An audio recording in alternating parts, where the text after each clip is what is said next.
স্ত্রীকে ত্যাগ করে দিয়ে উন্মুক্ত তরবারিকে হাতে নিয়ে ঘর থেকে ছুটে চলে যাচ্ছে ওদের প্রান্তে। ওদের প্রান্তে গিয়ে তুমুল লড়াই করার ফলে হানজালাকে শহীদ করে দেয় কাফেররা। চিন্তা করতে পারছেন যে বাসর রাতকে ত্যাগ করে দিয়ে একজন সাহাবী যুদ্ধের ময়দানে আসছে। এই হচ্ছে হানজালা, একজন সাহাবী। আলী বিন আবি তালেব যখন যুদ্ধের ময়দানে যখন ৭০ জন মুসলিমদেরকে শহীদ করে দেয়, আর এই যুদ্ধে মুসলমানরা পরাজয় হয়েছে, মুসলমানরা হেরে গিয়েছিল যুদ্ধে। সবাই যখন নিজ নিজ পরিবারের আত্মীয় স্বজনকে কাঁধে করে বহন করছে, কিছু কিছু মানুষ তাকিয়ে বলছে, হানজালা লাশ কোথায়? হানজালা কই? সাহাবীরা লাশ খুঁজে পাচ্ছে না। সবাই বলছে, হানজালাকে তো দেখলাম একটু আগেই, সে যুদ্ধ করছিল, আমরা দেখেছি নিজ চোখে। হানজালা তো যুদ্ধে লড়াই করছিল, তো হানজালা লাশ কই? হানজালাকে তাজাও দেখতে পাচ্ছে না, আবার শহীদ হয়ে গেছে, মৃত্যুবরণ করছে, সে লাশও খুঁজে পাচ্ছে না। আল্লাহ নবী চিৎকার করে বলছে, আমার হানজালা কোথায়? কোথায় আমার হানজালা? তোমরা খোঁজাখুঁজি করো।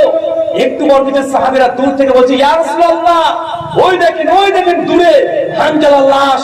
আল্লাহ তাকিয়ে যখন দেখছে হানজালা মাটি থেকে প্রায় ৩-৩.৫ ফিট উপরে, মানে কোমর পর্যন্ত উপরে ভাসতে শুরু করেছে, আর তার শরীর থেকে টপ টপ করে পানি পড়ছে। আল্লাহ সাহাবীদেরকে ডেকে বলছে, হে আমার সাহাবীরা, দেখো আমার হানজালাকে আসমান থেকে মালায়েকা ফেরেশতারা এসে তাকে গোসল দেওয়াচ্ছে। এই সাহাবীর নাম কি বলেন তো? বিনাম হানজালা। সাহাবীরা গোসল দিচ্ছে। সেই মুসলিমের হাদিসে আসছে, হানজালা স্ত্রী পরবর্তী দিনে সময় গল্প করতে বলছে যে আমার স্বামীকে সেই দিন ফেরেশতারা গোসল করাচ্ছিল, এই জন্য তিনি বাসর রাত আমার সঙ্গে কাটিয়েছিলেন, আমার সঙ্গে ফিজিক্যাল রিলেশন করেছিলেন, মানে ইন্টিমেট হয়েছিলেন, কিন্তু সেই দিন গোসল করার সুযোগটা দেয়নি। নবী ডেকেছে, সঙ্গে সঙ্গে নবীর এক ডাকে সাড়া দিয়ে বেরিয়ে চলে গেছে। সেদিন সে নাপাক ছিল, গোসল ফরজ ছিল, কিন্তু করে যেতে পারেনি, সময় দেয় না। এই জন্য আসমান থেকে আল্লাহ ফেরেশতা দিয়ে হানজালাকে গোসল করে দিয়েছে। এর নাম হচ্ছে হানজালা, এমন একজন সাহাবী। মুসলিমে কি আসছে জানেন? হানজালা একদিন মদিনার রাস্তা দিয়ে দৌড়তে শুরু করেছে, ছুটে বেড়াচ্ছে, চিৎকার বাচ্চার কান্না করছে যে হানজালা মুনাফিক হয়ে গেছে। আবু বকর রাদিয়াল্লাহু আনহু দূর থেকে দেখছে যে হানজালা ছুটছে। আবু বকর রাদিয়াল্লাহু আনহু হানজালাকে বলে, হানজালা কি হয়েছে তোমার? তুই ছুটছে কেন? কোথায় যাচ্ছ? কান্না করছে কেন? সঙ্গে সঙ্গে হানজালা বলছেন যে, আবু বকর, আমি মুনাফিক হয়ে গেছি। আবু বকর অবাক, বলে কি হানজালা মুনাফিক? এটা কি মেনে নেওয়া যায়? হানজালা, তুমি কি বলছো? তুমি মুনাফিক হয়ে গেছো? হানজালা তখন তার জীবনে বৃত্তান্ত বলছে, যে আবু বকর, আমি যখন নবীর সঙ্গে বসি, নবী যখন ওয়াজ নসিহত করে, নবী যখন কোরআন হাদিসের কথা বলে, জান্নাত জাহান্নামের কথা বলে, মসজিদের মধ্যে আমি যখন থাকি, তখন মনে হয় যে সবসময় নবীর সঙ্গে থেকে যায়। মসজিদ থেকে যেন বের না হই, তখন মনে হয় জান্নাতে পাওয়ার আকাঙ্ক্ষা, আর জাহান্নামকে তখন খুব বেশি বেশি ভয় হতে শুরু হয়ে যায়। মনে চায় না যে নবীর কাছ থেকে আমি আবার দুনিয়াবী জীবনে ফিরে আসি। কিন্তু আবার যখন নবীর কাছ থেকে চলে আসি, এই ব্যবসা বাণিজ্য, স্ত্রী কন্যা পুত্র সন্তানকে সময় দিতে শুরু করে দিই, তখন এই দুনিয়ার প্রেমে আমি আচ্ছন্ন হয়ে যাই। সেই সময় আমার সেই ইমানি জজবা এটা থাকে না। যখন হানজালা আবু বকরকে এই কথা বলেছে, আবু বকর রাদিয়াল্লাহু আনহু বলছে, হানজালা তুমি কি বলছো? আরে আমিও তো একই অবস্থা, আমিও যখন রাসূলের কাছে থাকি আমার ঈমানটা অনেক কিছু হয়ে যায়, নবীর কাছ থেকে যখন আবার চলে আসি, আবার আস্তে আস্তে আমার এই অবস্থা হয়ে যায়। চলো হানজালা, আমিও তোমার সঙ্গে যাব। দুইজন সাহাবী চিন্তা করছেন, আবু বকরের মতো সাহাবী, সিদ্দিক আকবর, নবীর শ্বশুর, খলিফায়ে আউয়াল, প্রথম খলিফা, এত বড় একজন ব্যক্তিত্ব, নিজেকে মনে করছে মুনাফিক হয়ে যাচ্ছে। এখন আমাদের ঈমানের হালাত কি দেখেন? আমাদের হালাত কি? দুইজন সাহাবী ছুটে চলে যাচ্ছেন, মদিনার রাস্তায় ছুটতে গিয়ে আল্লাহ নবীর ঘরের সামনে এসে দাঁড়িয়ে পড়েছে। আল্লাহ নবী ঘরে বসেছিলেন, মাথা তুলে বলছেন, কি হয়েছে আমার হানজালা? হানজালা কি অবস্থা তোমার হানজালা? সঙ্গে সঙ্গে আবু বকর বলছে, ইয়া রাসূলুল্লাহ, হানজালা মুনাফিক হয়ে গেছে। আল্লাহ নবী অবাক, বলো কি অবাক? হানজালা মুনাফিক হয়েছে মানে? সঙ্গে সঙ্গে হানজালার ব্যাপারে আবু বকর রাদিয়াল্লাহু আনহু কথা খুলে বললেন। আল্লাহ নবী বলছেন যে হানজালা, তুমি যখন আমার কাছে বসো, আমার মজলিসে বসো, আমার কাছে যখন বসো, তোমার যে ইমানের লেভেল, ইমান যে বৃদ্ধি পেতে থাকে, এই ইমান যদি সর্বদা সবসময় থাকতো, আল্লাহ আসমান থেকে ফেরেশতা তোমার বিছানায় পাঠিয়ে দিতেন, প্রত্যেকদিন সকালবেলায় ফেরেশতারা এসে তোমার সঙ্গে মুসাফা করতেন। অতএব সবসময় যে মুমিনের ইমান একদম ফুল ভোল্টেজ থাকবে, এটা বাধ্যতামূলক নয়। তবে যদি ইমানের স্বাদ পেতে চান, ইমান যদি উঁচু করতে চান, ইমান যদি বেশি করতে চান, পাপ থেকে যদি মুক্তি পেতে চান, পাপ থেকে যদি বাঁচতে চান, নেককার পরিষ্কার যেসব জায়গা আছে, মসজিদ আছে, তাদের সঙ্গে উঠা বসা করেন, অটোমেটিক দেখবেন আপনার ইমান বাড়তে শুরু করছে। আমি জানি আজকে যারা আলোচনা শুনছেন, শুনে এই মুহূর্তে আপনার ইমান তাজা হচ্ছে, মনে হচ্ছে যে আপনাকে ইমানে বুস্ট করছি, আপনার ইমানের উপরে ঔষধ ঢালছি, যেটা শুকনো গাছে পানি ঢাললে সতেজ হয়ে যায়। যখন নেককার পরিষ্কার এই মজলিসে বসবেন, অটোমেটিক আপনার আল্লাহর প্রতি ভরসা, জাহান্নামের ভয়, জান্নাতের আকাঙ্ক্ষা অটোমেটিক মুমিনের হৃদয়ে টকবক করে ফুটতে শুরু করে দেয়। পরে কি করেন কথা বলেন? নবী এই জন্য বলছেন, যদি ইমানের টেস্ট পেতে চাও, ইমান যদি বাড়াতে চাও, পাপ থেকে বাঁচতে চাও, তাহলে নেককার পরিষ্কার মানুষের সঙ্গে উঠা বসা করো, দেখবেন অটোমেটিক আপনার ইমান আস্তে আস্তে বাড়তে শুরু করবে, ইমানের শ্বাস পেতে শুরু করবেন। দেখবেন কিছু মানুষ এবছর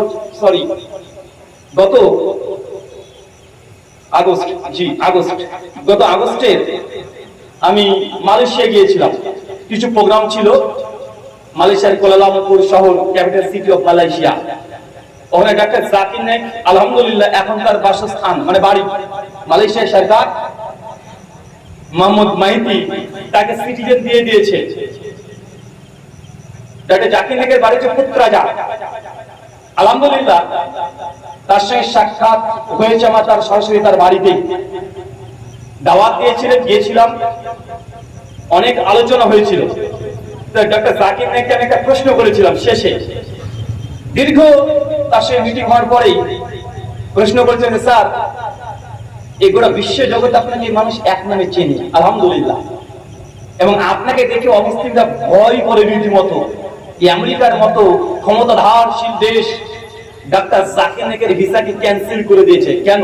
কারণ ডাক্তার জাকির নায়েক আমেরিকাতে গিয়ে উইলিয়াম ক্যাম্বেলের সঙ্গে যখন ডিবেট করেছিল 2001 সালে শিকাগো শহরে, মানে আমেরিকার ক্যাপিটাল সিটিতে, সেই সময় আমেরিকার মতো জায়গা যেটা খ্রিস্টান প্রধান দেশ, একদম শিকাগো শহরে ডাক্তার জাকির নায়েক বাইবেলে খুলে খুলে খ্রিস্টান পাদ্রীকে বলেছে তোর বাইবেলে কমপক্ষে 1000 ভুল আছে, সময় দে তোকে 1000 ভুল বাইবেল থেকে ধরিয়ে দিব। মাত্র 15 মিনিট সময় পেয়েছিলেন ডক্টর জাকির নায়েক, 38টা বাইবেল থেকে ভুল বের করে দিয়েছিলেন। খ্রিস্টান পাদ্রীকে যখন প্রশ্ন করা হলো, ডক্টর জাকির নায়েক তো 38টা বাইবেল থেকে ভুল ধরিয়ে দিয়েছে, এই ব্যাপারে আপনার জবাব কি? খ্রিস্টান পাদ্রী উইলিয়াম ক্যাম্বেল বলতে বাধ্য হয়েছে, ডক্টর জাকির নায়েক যে বাইবেলের ভুল ধরেছে এগুলোর জবাব আমাদের কাছে নেই। চিন্তা করতে পারছেন? যখন এটা আমেরিকা, গোটাই আমেরিকা, ইউরোপ কান্ট্রি যখন এই ভিডিও দেখেছে তারা রীতিমতো অবাক, আরে সর্বনাশ। সেই সময় থেকে ডক্টর জাকির নায়েকের ভিসা ক্যান্সেল আমেরিকা করে দিয়েছে। কেন? কারণ জানে জাকির নায়েক যদি আমেরিকায় বারবার আসা লেকচার দিতে শুরু করে দেয়, তাহলে খ্রিস্টানরা তো এমনি খ্রিস্ট ধর্ম ত্যাগ করে দিচ্ছে, খ্রিস্টান ধর্মের প্রতি বিশ্বাস কারো থাকবে না। ডক্টর জাকির নায়েকের ভিসা করে 13 থেকে 16টা দেশে একদম সিল মেরে দিয়েছে, কেটে দিয়েছে। মোদি জিওটা পেয়েছিল না মনে করছেন? মোদি জিও অনেকদিন ধরে চেষ্টা করছিল পৃথিবীকে বন্ধ করে দেওয়ার, বিভিন্ন রকমের কলাকৌশল ছলচাতুরে তারাও অঙ্কন কেটেছিল।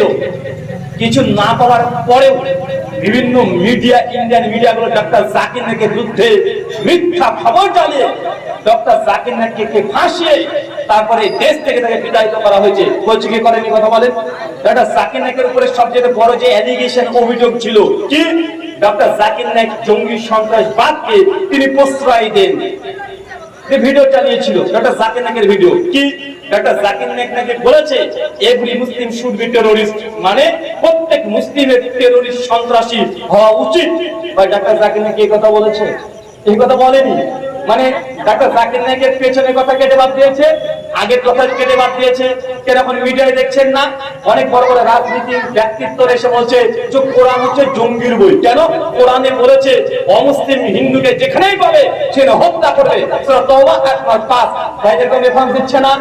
অতএব সূরা তওবার 5 নম্বর আয়াত খুলবে এই কথা পেয়ে যাবেন, মুশরিককে যেখানে পাও সেখানে তাদেরকে ধরো এবং হত্যা করো। কিন্তু বেটা 6 নম্বর আয়াতে কি আছে এটা আর কেউ বলে না।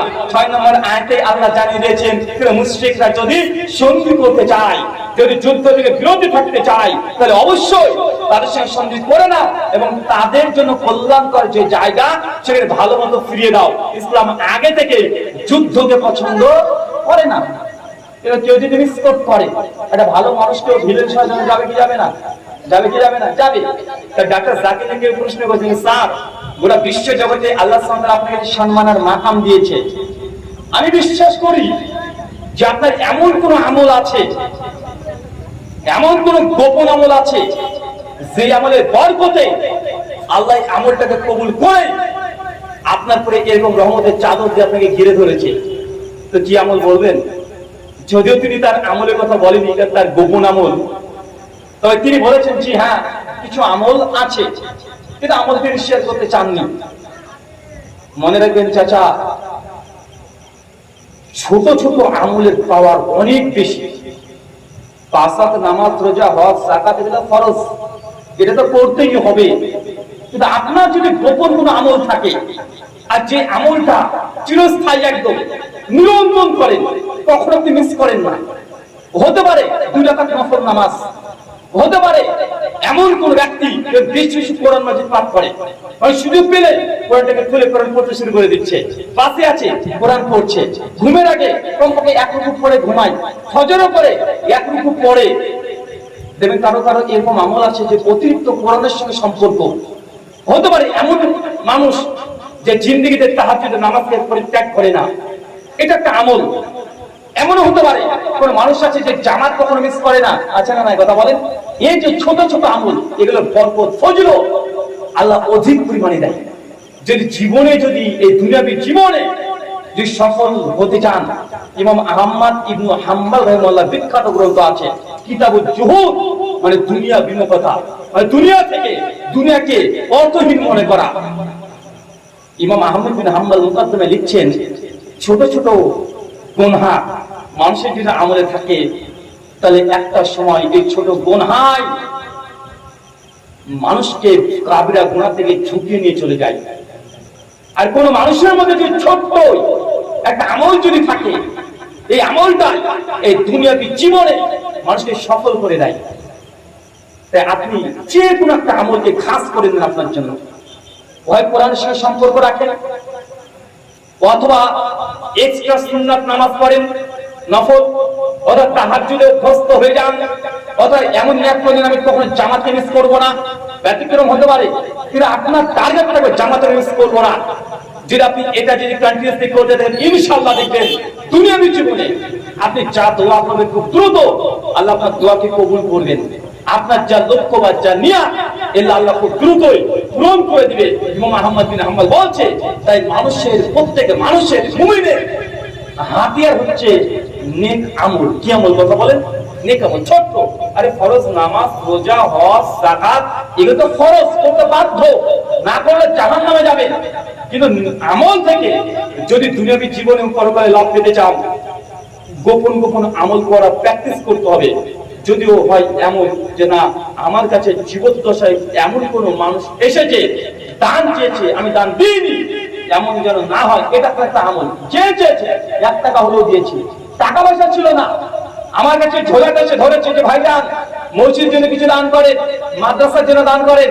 আপনি পকেটে হাত রেখে দেখেন টাকা পয়সা নেই, কিন্তু আপনি খালি হাতটাকে ওই ব্যাগের মধ্যে পুরে দিয়ে বলেছেন আল্লাহ আমার কাছে তো কোনো টাকা পয়সা নেই, তাই যারা টাকা দিয়েছে আল্লাহ এই টাকা পয়সাকে তুমি বারাকা দান করো, তুমি আর সাফ, তুমি রিজিক দাতা। যে মসজিদের জন্য এসেছে এই মসজিদকে তুমি তোমার ঘর আল্লাহ তুমি বরকত দিয়ে পূর্ণ করে দাও। যদি আসমানে এই দোয়া কবুল হয়ে যায়, ভাই বলেন তো মসজিদ হতে কতক্ষণ লাগবে? কথা বলেন, কতক্ষণ লাগবে? তাই আপনার নেক আমল অনেক বড় হাতিয়ার। সহিহ বুখারীর হাদিস সকলে জানেন, 3 জন সাহাবীর ঘটনা। তিনজন সাহাবী ছিলেন, যদি আমাদের নবীর সাহাবী নয়, ইসরাইলি রিওয়ায়াত, তো সেই সনদে সে বুখারীতে বর্ণনা পাওয়া যায় তিনজন